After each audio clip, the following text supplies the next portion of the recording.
বলে যে চৌধুরী মনের কথা বলে।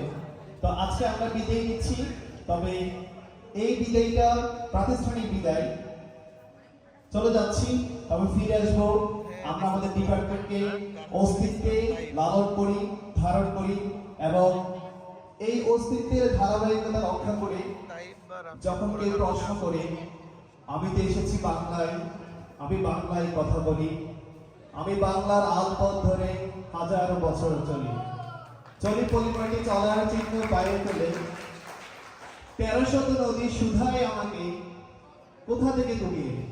ঠিক আমার ডিপার্টমেন্ট যখন আমরা আমাদের ভবিষ্যৎ প্রজন্ম আমাদেরকে ঢুকে প্রশ্ন করবে কোথা থেকে তুমি এলে, তখন আমরা আমাদের আজকে হয়তো আমাদের কোনো ডিপার্টমেন্টের আমরা এখনো কোনো ফিল্ড করিনি, সামনে আমরা বিসিএস থেকে শুরু করে বাংলাদেশের যত অর্জন প্রত্যেকটা পদে পদে আমাদের ডিপার্টমেন্টের প্রত্যেকটা মানুষকে লিখবো এবং সেই দিকে আমরা বলবো কোথা থেকে আমরা আসছি।